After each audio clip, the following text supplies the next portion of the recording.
Itu kerinduan saya untuk keluarga, di mana keluarga dipulihkan dan mereka menjadi satu keluarga yang jadi saksi buat kemuliaan nama Tuhan.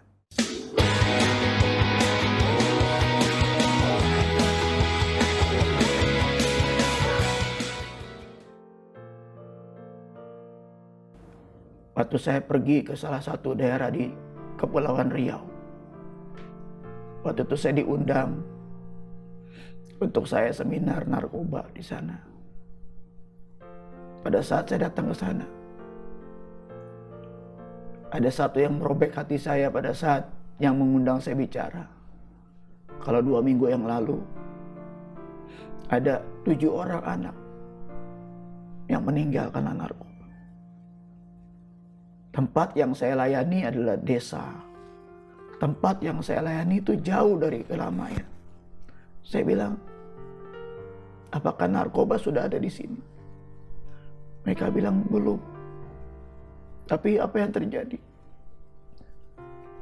Anak-anak itu meninggal karena tempat yang saya layani itu jauh. Rumah ke rumah itu jauh. Kira-kira 200 meter, 300 meter.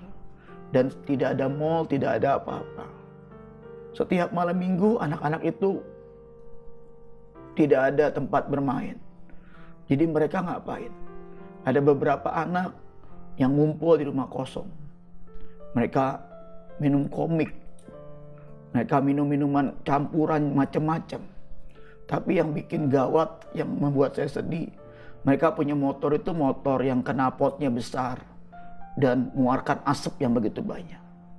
Dan di saat mereka sedang naik, minumannya naik, komiknya naik, di dalam bawah sadar mereka tuh mendadak menutup pintu rumah itu, rumah kosong tempat mereka kumpul. Kemudian mereka mendekatkan motor, knalpot motor itu di pintu, dan mereka ada hidungnya di situ. Mereka nyalakan motor dan mereka hirup asap itu. Dan di saat bersamaan, kira-kira 20 menit, 7 orang itu semua meninggal gara-gara mengisap karbon monoksida. Pada saat yang undang saya cerita, saya tahu hati Tuhan menangis. Dan kemudian saya seminar di sana. Saya hanya berkata sama mereka, jangan pernah tinggalkan penciptamu. Tapi saya melihat di situ pada saat sebelum seminar, saya bilang, Tuhan lawat mereka. Itu hampir sebagian besar orang yang belum kenal Tuhan. Tapi saya melihat mereka dilawat Tuhan. Dan saya bersyukur 1 tahun kemudian saya dengar di tempat itu tidak pernah ada lagi anak-anak yang menjerumuskan dirinya dengan komik. Saya bersyukur itu lawatan pertama saya.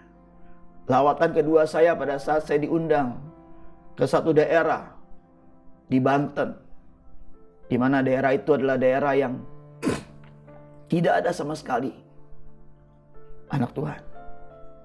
Saya bisa seminar di situ, diundang, dan dalam 3 hari saya bisa suruh mereka declare kalau Yesus sebagai satu-satunya Tuhan dan Juru Selamat. Asalnya dari mana? Pertama kali saya datang itu 15 Agustus saya ingat, karena itu bertepatan dengan ada acara yang dirancang oleh kami, pasar murah segala macam. Saya cuma datang ke sana sebenarnya awalnya cuma menemani istri saya sebagai supir. Ternyata di sana lagi ada upacara Hari Raya Pramuka, dan saya mendadak diminta untuk memberikan 1 patah 2 patah kata sama panitia di sana. Dan saya berikan, ada satu pemimpin dari seluruh sekolah, kayak bimasnya gitu, kayak apa, kayak kepala sekolahnya, seluruh sekolah di situ, pemimpinnya. Dia mendadak menghampiri saya dan berkata, Pak, kapan Bapak bisa datang untuk ngisi seminar narkoba di tempat kami? Malamnya saya diajak ke salah satu tempat, satu rumah. Di situ ada satu orang bapak sudah tua dan istrinya, dan anaknya ada 5 dan cucunya. Tapi pada saat saya masuk ke situ, saya ngerasa ada sesuatu yang berbeda. Terus pada saat saya lihat ayah itu, ternyata dia buta, tuli, dan kakinya agak pincang. Terus saya bilang, Tuhan ngomong sama saya, bilang sama bapak itu, dia adalah jenderalku. Dan saya bilang, Pak, Tuhan bilang bapak adalah jenderalnya Tuhan. Harusnya bapak itu bisu tuli dan tidak dengar. Tapi mendengar saya berkata, mendadak bapak itu berkaca-kaca matanya dan dia berlutut. Saya ikut berlutut, saya bilang, Pak, cerita sama kami, bapak kenapa? Kemudian bapaknya suruh anaknya cerita. Bapak itu satu-satunya keluarga anak Tuhan yang masih tetap bertahan di tempat itu. Dia cerita tahun 81 ada misionaris yang datang ke tempat itu. Dan ada 50 kakak yang memberi dirinya kepada Yesus. 1 tahun kemudian misionaris itu pergi kembali ke negaranya. Dan di saat bersamaan mereka diintimidasi, mereka diancam untuk kembali kepada keyakinan yang lama. Pilihannya kembali atau keluar dari tempat itu. Ada orang yang keluar, ada orang yang kembali. Tapi bapak itu berkata, aku tidak akan pernah kembali dan aku tidak akan pernah pergi. Dan sejak saat itu 5 orang anak dari bapak itu, anak ini sebenarnya bapak ini punya anak 10, 5 dibunuh secara tragis. Rumahnya pernah dibakar. Bapak ini digebukin segala macam. Tapi tetap bapak ini berkata, sampai aku mati, aku tetap bertahan. Tempat ini akan jadi tempat lawatan buat Tuhan Yesus. Kejadian sudah lama. Gak lama saya datang. Saya tahu itu adalah hasil benih yang bapak itu tabur. Dalam 3 hari saya menuai 8.000 jiwa. Orang yang belum punya keyakinan kembali kepada Tuhan. Bahkan pada saat saya pulang, pemimpinnya berkata, Pak, kalau Bapak datang lagi, masih ada 17.000 orang yang bisa Bapak perdengarkan tentang seminar ini.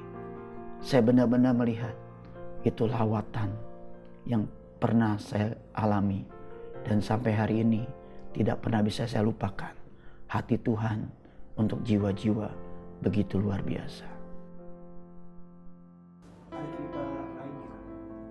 Sering saya pernah penginjilan yang namanya ibu ya kan. Kalau ibu kan selalu kan ngasih kodenya, saya lihat kamu lagi seminar gitu kan ya.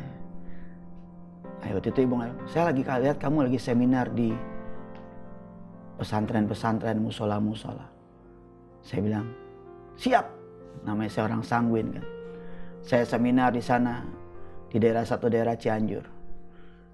Waktu itu saya sudah susun jadwal, tapi ada jadwal yang kosong. Jam 11 sampai jam 1. Saya juga bingung kenapa jadwal ini kosong gitu. Cuman kan saya nggak sempat ngelihat sampai monitor sampai bagaimana. Akhirnya saya jalan gitu. Ternyata teman saya yang mengatur jadwal berkata, ini sengaja saya kosongkan. Karena ini ada satu pesantren yang belum ngasih jawaban gitu. Akhirnya saya seminar di sana, di sekolah Kristen dimanapun gitu. Nah ternyata pada saat saya seminar, pesantren itu nelfon. Dia bilang boleh kamu datang untuk seminar. Nah pada saat saya datang mau seminar, sejujurnya itu muridnya nggak banyak, sekitar 20-25 orang lah. Tapi memang itu bercadar ya semuanya gitu. Terus pada saat saya mau salaman pun yang namanya pemimpinnya nggak mau. Akhirnya saya dikasih waktu untuk seminar. Nah pada saat saya sedang menyalakan saya punya laptop, tidak bisa nyala. Saya bingung padahal tadi baru saya pakai bisa nyala. Cuman mendadak Roh Kudus ngomong, gak usah pakai laptop, kamu kesaksian aja. Nah saya kesaksian, pada saat saya kesaksian itu saya melihat pemimpinnya itu depan pintu sudah bersama dengan polisi. Saya berkata, ini ada apa ya? Cuma saya tetap seminar terus dan saya melihat waktu itu nggak pakai alat musik, nggak pakai apa gitu. Saya melihat itu anak-anak mendadak matanya berkaca-kaca, mereka menangis. Dan di akhir saya cuma berkata, kalian harus bisa kembali kepada pencipta kalian, lakukan sholat kalian 5 waktu dengan baik segala macam. Saya bilang, saya percaya kalian akan berjumpa dengan jalan yang lurus. Saya berkata seperti itu ya. Kemudian bilang terima kasih untuk waktunya. Pada saat saya keluar, itu pemimpin yang tadi dia mau salaman sama saya, mendadak mengambil tangan saya dan membawa saya ke pelukannya. Saya kaget. Dan kemudian pada saat selesai dia bilang ini, Pak, Bapak tahu saya siapa? Saya bilang saya sudah tahu, Pak. Saya adalah pemimpin dari seluruh tempat ibadah di sini. Tadi saya sudah lihat Bapak punya seminar. Bapak tahu polisi ini siapa? Saya bilang nggak tahu. Tadi kalau Bapak punya seminar arahnya ke kristenisasi, Bapak akan saya bawa.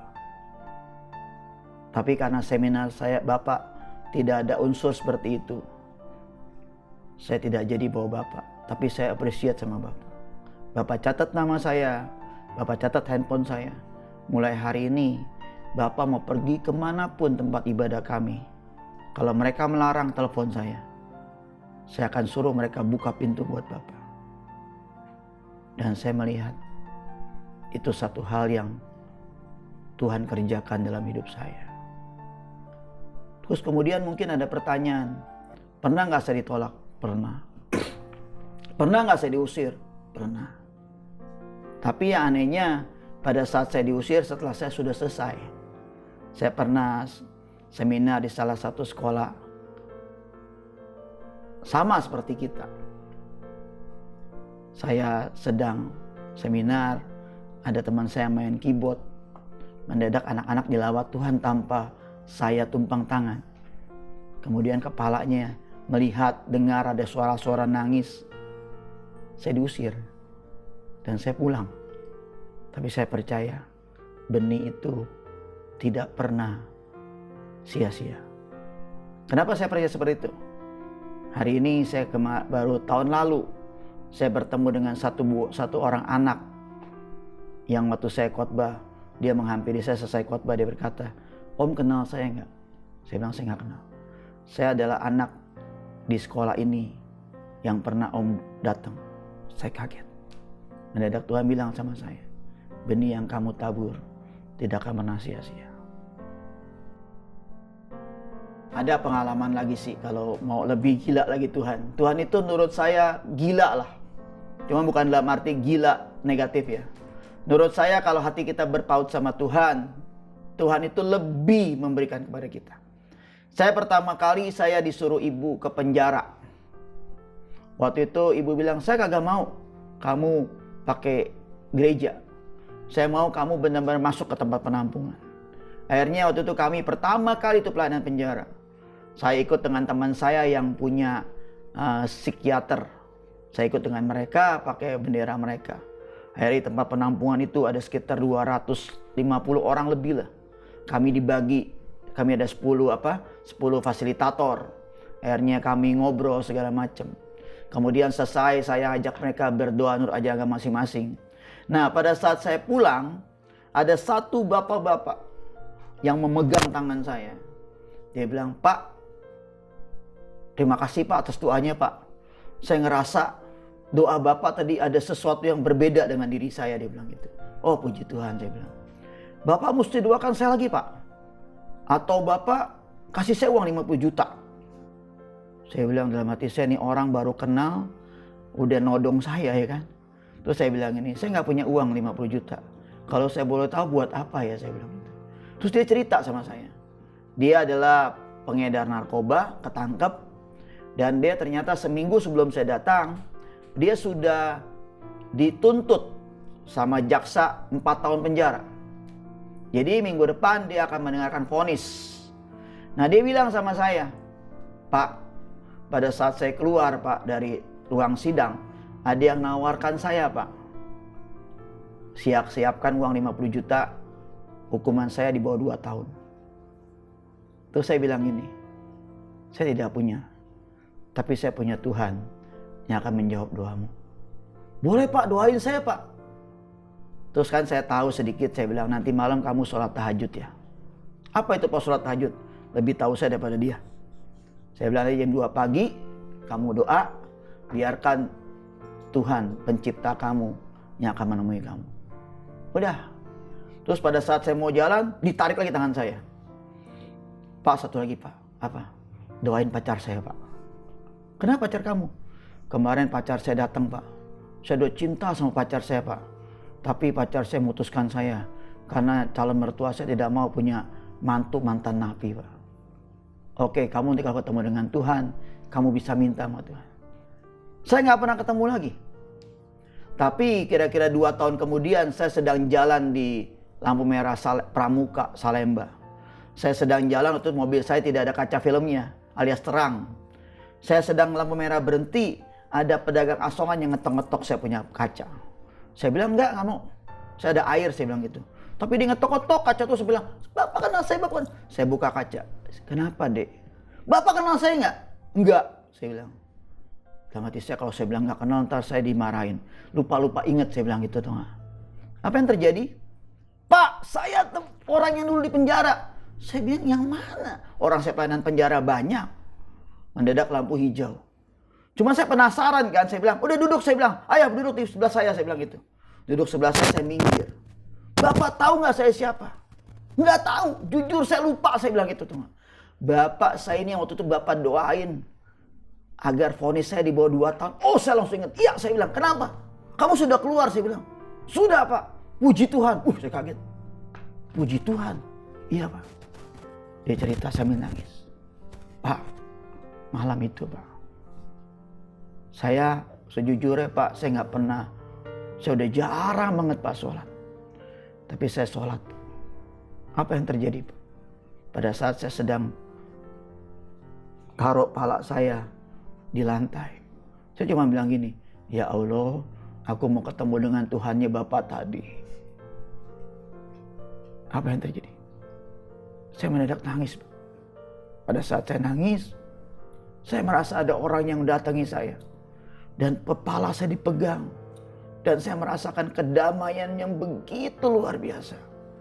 Dan pada saat itu saya merasa orang itu pergi. Dan saya buru-buru angkat kepala saya. Saya melihat ada orang rambutnya pirang katanya. Saya baru tahu pas itu ternyata Tuhan Yesus Pak katanya. Dan dia pergi. Dan sejak itu dia bilang, Pak, saya tuh dari malam sampai pagi gak bisa tidur. Tapi keajaiban terjadi Pak. Karena itu tempat penampungan itu kan menampung begitu banyak orang. Dan setiap hari kan pasti ada ibadah. Agama Islam ibadah di masjid, agama Kristen di gereja. Nah, salah satu teman dia itu agama Kristen sebelah dia. Waktu sudah selesai ibadah, temannya bawa Alkitab 2. Itu apaan tuh? Ini Alkitab orang Kristen. Saya lihat dong, kamu ngaco, ini kan kamu, saya mau lihat katanya. Akhirnya karena dia punya 2 dikasih. Dan sejak saat itu setiap hari dia baca Alkitab. Minggu depannya dia datang sidang. Dia cuma ngomong gini sama Tuhan. Tuhan Yesus, aku tidak layak minta apa-apa sama Engkau. Tapi kalau aku boleh minta, aku minta tanda Tuhan yang bisa Kau buat hari ini untuk diriku. Dan apa yang terjadi? Pada saat hakim ketuk palu, hukuman dia dituntut 4 tahun. Hakim ketuk palu 1 tahun 8 bulan. Tanpa keluar uang apa. Akhirnya dia pulang. Terus dia bilang ini, Pak, sekarang saya jualan asongan Pak. Waktu saya dulu jualan narkoba sehari 300.000 Pak. Tapi saya tahu Tuhan tidak suka saya nanggung narkoba. Saya jualan asongan sehari 30.000 maksimal Pak. Tapi hati saya damai Pak. Terus saya bilang, kamu mau ketemu saya ngapain? Saya nyari-nyari Bapak Pak. Saya mau menikah dengan pacar saya Pak. Pacar saya sudah didamaikan dengan saya Pak. Bahkan sekarang calon mertua saya Pak sayang banget sama saya Pak. Meskipun kita berbeda keyakinan Pak. Doakan saya Pak, biar pacar saya, istri saya bisa kembali kepada Yesus. Di situ saya menangis. Dan saya berkata, Tuhan, apapun yang Kau kerjakan tidak pernah sia-sia. Banyak sebenarnya cerita saya. Tapi itulah cerita-cerita yang menurut saya tentang lawatan. Ini yang terakhir, Pak. Bagi saya mau pandemi tidak pandemi, tidak pernah ada alasan untuk kita tidak menginjil. Sejak masa pandemi ada sampai hari ini, saya tidak pernah ada banyak di rumah. Saya sedang membuka banyak lawatan. Dan saya melihat Tuhan bekerja dengan luar biasa. Mungkin di gereja-gereja pada tutup. Tapi saya melihat, saya waktu masa pandemi saya pernah ke rumah susun di Keramat Jati. Itu semua rata-rata notabene orang Kristen. Dan mereka punya gereja semuanya tutup. Akhirnya waktu itu kami bikin sembako. Kami door to door. Itu ada 6 lantai. Satu lantai itu ada sekitar 30 pintu. Jadi sekitar 180 kakak. Kami dari jam 8 pagi sampai jam 6 sore. Saya bertiga dengan teman saya door to door. Kasih sembako sambil muridkan mereka. Dan sampai hari ini mereka jadi murid kami. Mereka jadi on fire. Mereka jadi orang-orang yang percaya Yesus tidak pernah gagal dengan janjinya. Bagi saya pandemi tidak pandemi tidak pernah bisa menggagalkan rencana Tuhan buat penginjilan. Justru di saat pandemi ini gereja-gereja tutup, akan banyak gereja-gereja rumah di mana anak-anak Tuhan akan banyak memuji dan menyembah Tuhan. Satu hal yang saya mau ngomong, jangan pernah kalah dengan keadaan. Tuhan tetap berdaulat sepenuhnya. Saya kebetulan megang Solo, saya sedang melihat begitu banyak hal-hal yang Tuhan buka selama di Solo. Saya kemarin ketemu di daerah Sragen. Saya melihat anak-anak muda sekitar 25 orang. Mereka kita mau ajar musik. Mereka datang 1 jam, 1,5 jam dari desanya. Mereka hanya menunggu kami. Kami tidak nunggu datang bola, tapi kami jemput bola sekarang. Jadi saya punya tim di Solo. Tinggal di Solo Raya. Setiap hari mereka tidak ada di rumah. Mereka kuliah, pulang kuliah, saya suruh mereka ke kabupaten-kabupaten. Ngajar musik, ngajar rumah singgah, ngajar rumah belajar, semuanya kami lakukan. Bahkan hari ini nanti tanggal Selasa, kami diberi kesempatan memberi makan abdi dalam di Solo. 300 abdi dalam itu sudah tidak digaji 1 tahun. Dan mereka kelaparan. Dan kami melihat semua pintu sedang terbuka. Saya punya kepala pasukan di Solo ngomong. Dia manggil saya Papi, Papi boleh datang lagi gak? Saya gak bisa datang karena lockdown. Kamu sudah saatnya kamu sharing di sana. Dan saya melihat masa pandemi bukan masa tidak ada lawatan. Bahkan lawatan sedang Tuhan bukakan dengan cara Tuhan yang luar biasa. Jadi yang takut sama pandemi, jangan pernah takut. Tuhan kasih keberanian dan Tuhan akan bawa semua jiwa-jiwa lebih banyak dari yang pernah kita tuai pada saat-saat pandemi ini. Ingat, waktunya sudah sangat singkat dan terus berkarya, terus bawa jiwa-jiwa kembali kepada Tuhan dan nama Tuhan dipermuliakan.